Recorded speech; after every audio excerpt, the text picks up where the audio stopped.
Hello friends, मैं निधि शर्मा शुरुआत करूंगी लॉकडाउन और उससे रिलेटेड टर्म्स के बारे में। देखिए, हम जैसे जैसे कोरोना के बारे में बातें हो रही हैं, कोविड-19 के बारे में बात हो रही है, तो रोज़ एक नई टर्म सुनने को आती है कि type of mask, N95 mask, lockdown है, कर्फ्यू है, फिर किस एक्ट के तहत ये लॉकडाउन लगा है, या किस किस तरह की जो जियो टैगिंग, आरोग्यम सेतु, इस तरह की जो टेक्नोलॉजीज़ यूज़ की जा रही हैं, उनके बारे में हम इस सीरीज़ में बात करेंगे। तो आज मैं सिर्फ बात करूँगी लॉकडाउन के बारे में, क्योंकि जैसे ही कोविड-19 का केसेस आने स्टार्ट हुए थे, तो सबसे पहले लॉकडाउन लगा दिया गया था इंडिया में। तो आज हम देखेंगे कि ये जो लॉकडाउन लगाया गया था, ये कौन से एक्ट के थ्रू लगाया गया, क्या अधिनियम इसमें यूज़ किए गए, क्या क्या सावधानी बरती गई, और लॉकडाउन और कर्फ्यू में जो बेसिक अंतर होता है वो क्या होता है। तो पहला मैं बता दूं आपको, जो लॉकडाउन लगाया गया है उसमें दो तरीके के हमारे यहाँ अधिनियम यूज़ किए गए हैं। पहला अधिनियम जो है वो ब्रिटिश काल का है, एपिडेमिक डिजीज़ एक्ट 1897, 1897 का ये एक्ट है। यानी कि उस समय भारत में ब्रिटिश काल था, तो ब्रिटिश राज्य में ये कानून पारित किया गया था। देख लेंगे आगे कि ये क्यों पारित किया गया था। दूसरा हमने लिया है डिजास्टर मैनेजमेंट एक्ट 2005, जिसको भी बहुत सारे राज्यों द्वारा लागू किया गया है। इन दोनों के बारे में बात देख लेते हैं कि लॉकडाउन में इन दोनों ही अधिनियमों का प्रयोग क्यों किया गया। तो पहले मैं बात करती हूँ एपिडेमिक डिसीज़ एक्ट 1897 की। देखिए, ये ब्रिटिश काल का एक्ट है और ऐसा पहली बार नहीं हुआ है कि लॉकडाउन जो है वो जारी किया गया हो। हाँ, ऐसा पहली बार हुआ है कि पूरे देश में एक साथ लॉकडाउन किया गया हो। इससे पहले भी जैसे किसी राज्य में किसी बीमारी ने कहर मचाया हो, जैसे कि गुजरात में 2015 में कोलेरा को लेकर के बहुत ही ज़्यादा खतरनाक स्थिति उत्पन्न हो गई थी, तो वहाँ पे भी लॉकडाउन किया गया था, लेकिन वो कुछ कुछ स्टेट या उन स्टेट के भी कुछ ज़िलों के ऊपर था।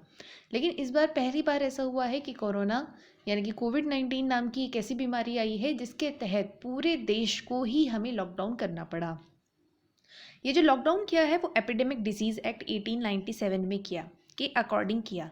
यानी कि 1897 में ज़रूर ऐसा हुआ होगा कि कोई ऐसी बीमारी आई होगी कि राज्य को, जब ब्रिटिश राज्य था उस समय उन्हें ये फैसला लेना पड़ा कि इस तरह का कुछ कानून लागू किए जाएं। वो कानून था क्या, उसमें हुआ क्या था, आपको बता दूं। एक ब्यूबोनिक प्लेग नाम की एक डिजीज़ यानी कि रोग भारत में फैला था, और ये भी सेम ऐसा ही था। ये चीन के यहाँ से फैला था। ये बैक्टीरियल संक्रमण था, बैक्टीरिया के द्वारा ये संक्रमण होता था। और उस समय जो हमारे यहाँ नेवल शिप्स आते थे, जो नाव आती थी, उनके द्वारा ये पहले पुणे में फैला और ये फिर बॉम्बे में फैला पूरे। तो इस तरह से वहाँ पे इस महामारी को फैलता हुआ देख के ब्रिटिश राज द्वारा ये एपिडेमिक डिसीज़ एक्ट लाया गया था।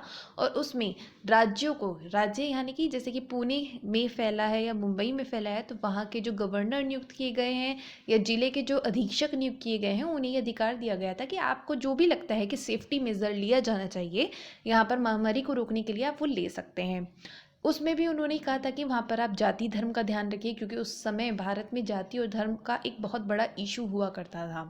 फिर भी जो WC रैंड थे, उन्होंने इन बातों को सीरियसली नहीं लिया, और उसके ऊपर आप देखेंगे कि चापाकर बंधुओं ने इससे रुष्ट होकर उनकी हत्या भी कर दी थी। लेकिन आज ये एपिडेमिक डिजीज़ एक्ट क्यों लागू किया गया, कि देखिए, भारत में बहुत सारे जो हमारे कानून हैं वो पुराने समय से चले आ रहे हैं, जो कि ब्रिटिश स्वराज से लिए गए हैं। आप संविधान में पढ़ेंगे कि हमारे जो बहुत सारे एक्ट हैं, कानून हैं, वो ब्रिटिश समय से ही चले आ रहे हैं। तो ऐसे ही एपिडेमिक डिसीज़ एक्ट है, ये लागू किया गया है। और इसमें जो जिले के जो प्रमुख होते हैं, जैसे अभी हमारे यहाँ जिला के प्रमुख कौन है, डिस्ट्रिक्ट मजिस्ट्रेट होते हैं, यानी कि आपके SDM या DM होते हैं, जो जिले को देखते हैं पूरे। उनको ये अधिभार सौंपा जाता है, उनको ये अधिकार दिया जाता है कि आपको अगर ऐसा कुछ लगता है कि महामारी के लिए ये जो टर्म है या इम्पोर्टेंट है या ये स्टेप उठाया जाना चाहिए, तो आप ये कर सकते हैं। तो ये है एपिडेमिक डिसीज़ एक्ट की बात। इसके अलावा ये राज्य सरकार, जो हेल्थ का इशू होता है वो राज्य सरकार का इशू होता है, तो हर राज्य सरकार में इसके लिए अलग अलग प्रावधान है। देखिए, जैसे कि जब भी ये कोविड-19 आया, तो आपने देखा होगा कि जो हमारे प्रधानमंत्री हैं नरेंद्र मोदी जी, उन्होंने सभी मुख्यमंत्रियों की एक बैठक बुलाई, वीडियो कॉन्फ्रेंसिंग के जरिए सभी से बात की, क्योंकि एक केंद्रीकृत प्रणाली बनाकर काम नहीं किया जा सकता, क्योंकि हर राज्य में देखेंगे आप अलग अलग है। जैसे कि महाराष्ट्र में सबसे ज़्यादा केसेस हैं, सबसे पहले केरल में इसकी शुरुआत हुई थी, तो इस तरह सभी राज्यों में अलग अलग स्थिति है, और उस स्थिति को देखते हुए ही स्टेप उठाने की ज़रूरत है। तो उन्होंने मुख्यमंत्री से बात की, तो अब ये राज्य सरकार के पाले में आ जाता है कि आप उसको किस तरह से लागू करेंगे। ठीक है, तो उन्होंने उन्होंने भी अलग अलग टेक्निक्स अपनाई हैं, जैसे कि अस्पतालों में सबको अलग अलग रखा जाएगा, यानी कि क्वारंटाइन किया जाएगा।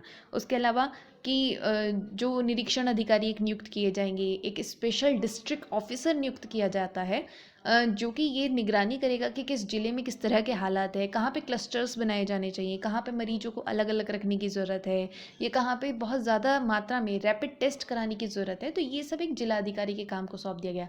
तो उस समय ये एकदम से एक मेजर स्टेप्स लिए जाते हैं, जो कि उसी समय के लिए लिए जाते हैं क्योंकि उस समय महामारी फैल रही है, और जैसे जैसे महामारी का प्रभाव होता है कि कम होता है या ज़्यादा होता है, उस हिसाब से उस जिले का या उस राज्य की सरकार उस पर स्टेप ले सकती है। तो यह है एपिडेमिक डिसीज़ एक्ट के बाद। फिर कुछ राज्यों सरकारों ने ये निर्णय लिया है कि वो डिजास्टर मैनेजमेंट एक्ट 2005 को भी अपने यहाँ लागू करेंगी। इसके बारे में बता दूँ आपको कि ये जो डिजास्टर मैनेजमेंट एक्ट 2005 में लाया गया था, इसमें ये बात कही गई थी कि मान लीजिए किसी राज्य में कुछ डिज़ास्टर हो जाता है, तो वहाँ पे उस समय किस तरह की तैयारियाँ होनी चाहिए या किस तरह के स्टेप्स उठाए जाने चाहिए, उसके लिए सीधे गृह मंत्रालय से बात होती थी। तो एक समिति का गठन किया जाता है, राष्ट्रीय कार्यकारी समिति, जिसके जो अध्यक्ष होते हैं वो होते हैं केंद्रीय गृह सचिव। लेकिन क्योंकि अब ये जो बीमारी है, ये भी एक जो डिजीज़ फैल रही है, वो एक आपदा की तरह ही है, चाहे वो मानवीकृत आपदा हो चाहे प्राकृतिक आपदा हो, लेकिन ये एक आपदा की तरह फैल रही है। और यहाँ पर स्वास्थ्य से रिलेटेड इशू है, इसलिए जो इस डिज़ास्टर मैनेजमेंट एक्ट के अंतर्गत जो राष्ट्रीय कार्यकारी समिति आती है, उसका जो अध्यक्ष पद है वो अभी फ़िलहाल हेल्थ मिनिस्ट्री को सौंप दिया गया है। ठीक है, तो वहाँ पे जो हेल्थ मिनिस्ट्री के सचिव होंगे वो इसके कार्यकारी अध्यक्ष होंगे, पदेन अध्यक्ष होंगे। दूसरा ही इसका जो काम होता है कि मान लीजिए कि गवर्नमेंट द्वारा कुछ स्टेप्स लेने की बात की गई है या फिर उनके द्वारा कुछ निगरानी या कार्यान्वयन प्रणाली लॉन्च की गई है, तो ये जो इसके अध्यक्ष होंगे वो ये निगरानी करेंगे कि क्या सभी राज्य उसको फॉलो कर रहे हैं या फिर किसी और चीज़ की ज़रूरत है, क्या कोई और निगरानी करने की ज़रूरत है, क्या कोई हेल्प करने की ज़रूरत है। तो ये सब काम जो होता है वो राष्ट्रीय कार्यकारी समिति का होता है, क्योंकि राष्ट्रीय यानी कि सेंट्रल होगी। लेकिन कुछ कुछ राज्य अपने राज्यों में विशेष तौर से ये डिज़ास्टर मैनेजमेंट एक्ट लागू करना चाहते हैं, तो उसमें क्या होगा कि वो अपने यहाँ जिले की जो निगरानियाँ हैं या राज्य की जो निगरानी है वो किस तरह से करना चाहते हैं। जैसे कि आप देखेंगे कुछ जगह पे ड्रोन से निगरानी हो रही है, कुछ जगह पे अलग अलग क्लस्टर्स बनाए जा रहे हैं, कहीं कहीं पे लोग घर घर जाके टेस्टिंग कर रहे हैं। तो हर जगह का अलग अलग हिसाब है। राज्यों की स्थिति को देखते हुए उन्होंने अपने यहाँ ये दोनों एक्ट अपने स्तर पर लागू किए हैं, क्योंकि याद रखिएगा जो हेल्थ होता है वो राज्य सरकार की सूची में आता है, राज्य सूची में आता है। जानते ही आप 3 अनुसूची हैं, एक राष्ट्रीय अनुसूची होती है यानी कि केंद्र की अनुसूची, राज्य अनुसूची होती है और समवर्ती सूची होती है। लेकिन जो हेल्थ है उसको राज्य सूची में रखा गया है, तो इसलिए ये राज्यों पर छोड़ दिया गया है कि वो इन दोनों एक्ट को अपने यहाँ किस स्तर पर लागू करना चाहते हैं। ठीक है, तो ये रही बात इसके बारे में। अब हम एक और चीज़ की बात कर लेते हैं, वो है कुछ जो राज्य हैं, जो कि नॉर्थ ईस्ट का राज्य है, एक अरुणाचल प्रदेश, उन्होंने अपने यहाँ स्वेच्छा से यानी कि अपनी इच्छा से ही, जैसे ही उनको आभास हुआ कि अब लॉकडाउन करना चाहिए क्योंकि कोविड-19 यानी कि किसी महामारी को फैलने की आशंका है, तो उन्होंने अपने यहाँ पर अपनी इच्छा के अनुसार लॉकडाउन करना शुरू कर दिया था। जिसमें कि जैसे आप जानते ही हैं कि जो पूर्वोत्तर क्षेत्र हमारा बसा हुआ है, वहाँ पर बहुत ज़्यादा जनजाति का डोमिनेंस है। जनजाति बहुत अलग अलग तरह की जनजातियाँ वहाँ पर रहती हैं। तो जैसे गैलोस जनजाति है, उन्होंने उस लॉकडाउन को नाम दिया अर-रेनम, जिसमें कि वो 48 घंटे का एक लॉकडाउन रखते हैं, जिसमें कि वो किसी को बाहर से नहीं आने देते, अंदर नहीं आने देते, अपने गांव में या अपना जो कम्युनिटी है उसमें इन्वॉल्व नहीं होने देते हैं। और उसके अलावा भी वो लोग क्या करते हैं कि वो अपने यहाँ बाड़ लगा देते हैं और हर एक व्यक्ति को सूचित किया जाता है कि आप अलग रहिए। ठीक है, तो ये जनजातियों का अपना एक अलग कॉन्सेप्ट है, जो कि उनकी सदियों से चली आ रही परंपरा है। और जब भी इस तरह की महामारी उन्हें लगता है कि इस तरह से महामारी फैल रही है, तो वो अपनी यहाँ स्वेच्छा से, अपनी इच्छा से लॉकडाउन करते हैं। उसमें किसी सरकार की अनुमति लेने की आवश्यकता नहीं होती उन्हें, वो उनके अपने कम्युनिटी के कुछ राइट्स हैं। तो इसमें गैलोस जनजाति ने उनको नाम दिया है अर-रेनम। आदि जनजाति है वहाँ पर, उन्होंने उसको नाम रखा है मोटर या पोटर सिस्टम। और जो बंगनी या निशी जनजाति है, उन्होंने वहाँ पे उसका नाम रखा है, लॉकडाउन का नाम रखा है अरु। तो ये स्वेच्छा से लागू किया गया लॉकडाउन है, जो कि वहाँ की जनजातियों द्वारा फॉलो किया जाता है। नेक्स्ट जो बात कर लेते हैं कि लॉकडाउन और कर्फ्यू में एक बहुत ही स्लाइटली सा डिफरेंस होता है, वो मैं आपको बता देती हूँ। कि जो लॉकडाउन होता है उसमें क्या होगा कि आपको कहा जाएगा कि आप घर से बाहर ना निकलें, जैसे कि अभी आजकल हो ही रहा है, लेकिन आपको असेंशियल सर्विसेज प्रोवाइड की जाएंगी। असेंशियल सर्विसेज जैसे कि आपको खाने राशन की सुविधा होगी, स्वास्थ्य रिलेटेड सुविधाएं होंगी, या आपको ऐसी कुछ लगता है अस्पतालों की सुविधाएं, ये सभी सुविधाएं जो हैं जो कि रोज़मर्रा की ज़रूरतें हैं, और जो कि जैसे जल हो गया, बिजली हो गया, आप देखेंगे इनमें छूट दी जा रही है।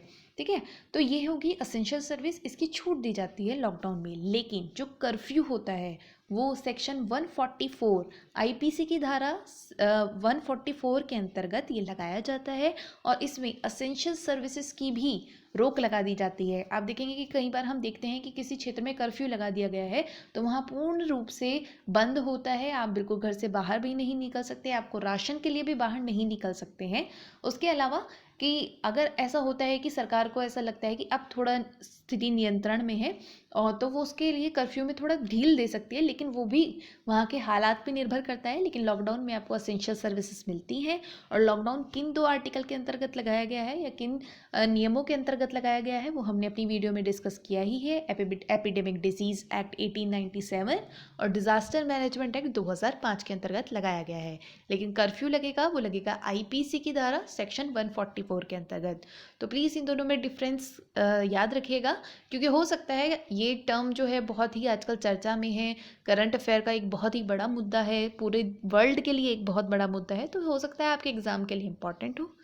आपको ये वीडियो कैसा लगा ज़रूर कमेंट बॉक्स में बताइएगा। Thank you so much. अगर आपको ये वीडियो अच्छा लगे तो please like our video, share our video, please subscribe our channel. Thank you so much.